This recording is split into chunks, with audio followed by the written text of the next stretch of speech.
స్వాగతం నేను మీ సాయిగా back to వచ్చాను. మీ అమ్మాయి చెడ్డీలు ఏడంటాడో తలిగేస్తారు. ఇంట్లో ప్లేస్ లేనట్టు ఎక్కడ పడితే అక్కడ తలిగేస్తారు. పెద్ద సినిమా రిలీజ్ కదా, సినిమా పేరు పెద్ద గాని కొంతమంది ఫ్యాన్స్ కి మాత్రం వాళ్ళు చేసే పనులకి వాళ్ళ లైఫ్ లోనే ఒక టైటిల్ ఇవ్వాలనిపిస్తుంది. అదే బుద్ధి. లిటరల్లీ పెద్ద సినిమాలో జాన్వీ కపూర్ జాకెట్ చూసిన తర్వాత మా అమ్మమ్మ పర్సు నేను వాడతా. ఆ జాకెట్ లో పెట్టాలనిపించింది. జాన్వీ ఎక్కడున్నా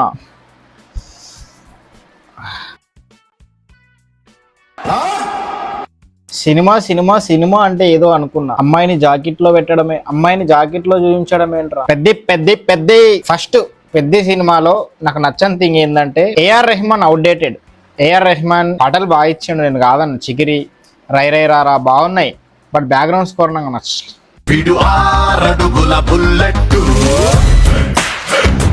3 అడుగుల ఫ్లెక్స్ వేసి బ్యాక్గ్రౌండ్ లో మాత్రం 6 అడుగుల బుల్లెట్. ప్రపంచంలో ఎక్కడా లేని ఆనిముత్యాలు నీకు ఇండియాలోనూ దొరుకుతారు. పొట్టు పొట్టు ఆకలుంది, మెట్టు మెట్టు ఎక్కుతారా,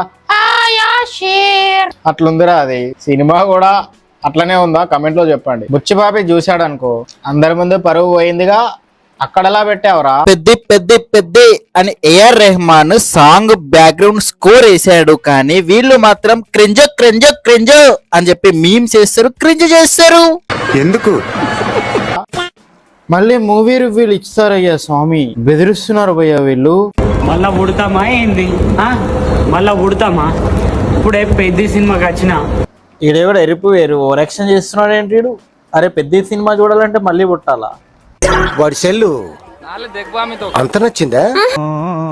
అక్కడక్కడ మనం అల్ప సంతోషాలను చూస్తూ ఉంటాం. ఆ అల్ప సంతోషంలో వీడు నంబర్ 1 అల్పిగా కనిపిస్తుండే నాకు. అల్పిగాడు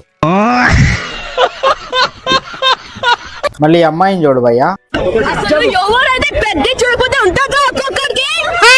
నాకుంది లేదు.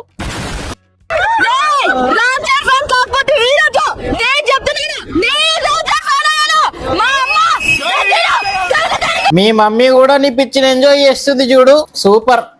ఇట్లా నేను నా పిచ్చిని చూపించాడు అనుకో, మా అయ్య నన్ను ఈద్ దొరికితే దాన్ని బట్టి కొడతాడు.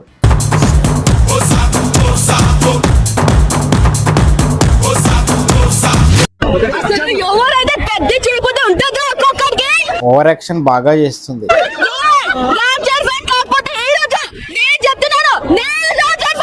వీళ్ళ పర్ఫార్మెన్స్, వీళ్ళ పిచ్చి చూస్తుంటే వీళ్ళని ఎర్రగడ్డ నుంచి ఎవరైనా వదిలేసారా, లేదా డబ్బులు ఇచ్చి ఇలాంటి రివ్యూలు ఫేమస్ అవ్వడానికి, సినిమా రీచ్ వెళ్ళడానికి ఇట్లాంటి పనులు వాళ్ళే వెనుకలుండి చేపిస్తారా, లేకపోతే ఆల్రెడీ ఇది ఫ్యాన్ మళ్ళీ వచ్చి నేను రామ్ చరణ్ ఫ్యాన్ అయ్యాను అంటాదేంటి? ఇక్కడ నేను ఏమనాలరా? పిచ్చనాలా?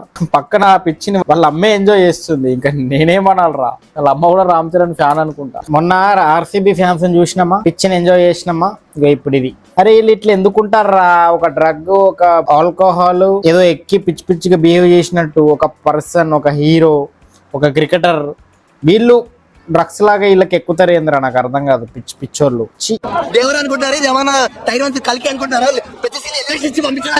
దేవరా కలికినా వాళ్ళని ఎందుకు గెలుపుతున్నారా? ఇప్పుడు వాళ్ళ ఫ్యాన్స్ వచ్చి నిన్ను గెలకరా?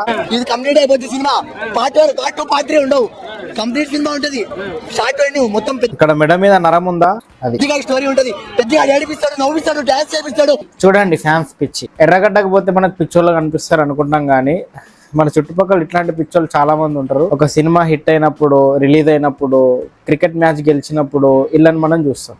వీళ్ళు అంతకు ముందు ఏం చేస్తారో మనకు తెలియదు, కానీ అప్పుడు మాత్రం వీళ్ళ పిచ్చిని ప్రదర్శిస్తారు. క్యాజువల్ గా మళ్ళీ ఇట్లా థియేటర్లలో ఎగురుతారు.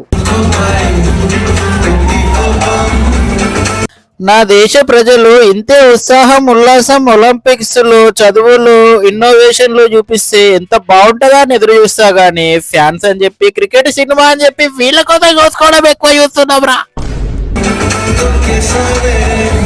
అన్ని లైక్లు కొడతారు.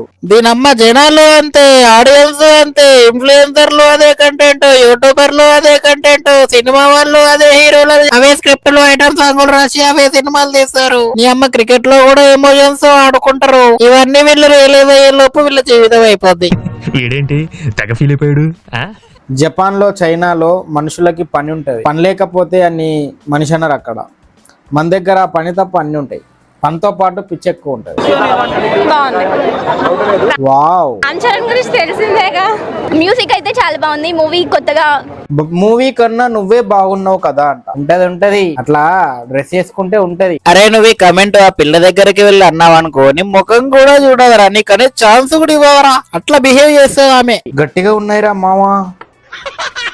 అరే నువ్వు వెళ్ళి ఈ కమెంట్ వెళ్ళి ఆ పిల్లతో అనే ఛాన్స్ కనుక తీసుకున్నావు అనుకో, నీ అక్కకి చెల్లెకి లేదా అని పోక్సో వేసి బెయిల్ లేకుండా లోపలేస్తుంది. గట్టిగా ఉన్నాయి మావా అని పెట్టాడు, చూసావా? ఉంటాయిరా, ఉన్నాయి. నాకు కూడా అదే అనిపించింది చూసినప్పుడు. వాళ్ళు పాష్, అర్థమైందా? పాష్. వాళ్ళు అట్లనే వేస్తారు డ్రెస్లు. నువ్వు అట్లా చూడొద్దు. యూ చిల్లర్ చీప్ గయ్, అట్లా ఎందుకు చూస్తున్నావు నన్ను అంటది మళ్ళీ. అదే నువ్వు రిచ్ అనుకో, hey thank you so much, actually ఈ బ్రాండ్ ఉందా, ఇది ఇక్కడ కొన్నాను, ఇట్లా ఫిట్ గా ఉంది కదా, నేను మెయింటైన్ చేస్తాను అంటది. ఆ చీప్ బిహేవియర్ పక్కన పెట్టి అట్లా చీప్ గా చూసే కన్నా అది చీప్ వాళ్ళ కోసం వేసుకోలేదని గ్రహించండి. లేకపోతే ఇంత గుడ్డ పిల్లకి అన్ని డబ్బులు ఎందుకు పెడతారు వాళ్ళు. అండ్ మనం మరిన్ని వీడియోలు చేస్తాం తొందరలో. మనం చేయాలంటే నువ్వు ఏం చేయాలో సబ్స్క్రైబ్ చేసుకో. మరిన్ని వీడియోలు ఒకసారి 10K సబ్స్క్రైబర్స్ కంప్లీట్ అయితే మనం చేసే కంటెంట్ వేరే ఉంటుంది. ఈ వీడియో చూస్తున్న ప్రతి ఒక్కరు సబ్స్క్రైబ్ చేసుకొని పెట్టుకో. రామ్ చరణ్ 2 లక్షలు ఇచ్చి, నువ్వు విన్నది కరెక్టే, రోజుకు 2 లక్షలు ఇచ్చి ఒక బాడీ గార్డ్ ని పెట్టుకున్నాడు. ఇది చూడు, అసలు రామ్ చరణ్ అన్ని లక్షలు ఇచ్చే పనిలో పెట్టుకొని తప్పు చేశారు రా. సెలబ్రిటీని పనిలో పెట్టుకున్నాడు అని చెప్పి రామ్ చరణ్ ని హైప్ చేయకుండా తట్టుకోగలవా?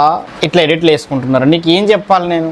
మగవాడంటే వాడే అని ఎందుకంటుంది అంటే చల్ జోక్తార్ bro. So my friend is crying because she couldn't meet Nani. నానిని మీట్ అవ్వలేదు హీరోని అని చెప్పి ఆ అమ్మాయి ఏడుస్తుంది.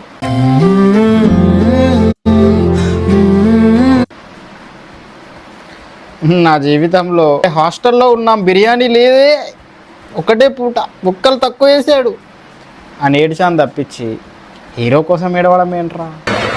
ఎందుకు? అందుకే కడుపు నిండా ఫుడ్ దొరికితే హీరోల కోసమే ఏడుతారు. లైక్లు చూడు, నా భారతదేశం. అండ్ వీడియో అయితే ఇది మామ. ఈ వీడియో కనుక మీకు నచ్చినట్టయితే వీడియో లైక్ చేయండి, కమెంట్ చేయండి. 10K సబ్స్క్రైబర్ కంప్లీట్ అయిన తర్వాత మనం చేసే కంటెంట్ వేరే ఉంటుంది. సో తొందరగా 10K కంప్లీట్ చేసేయండి.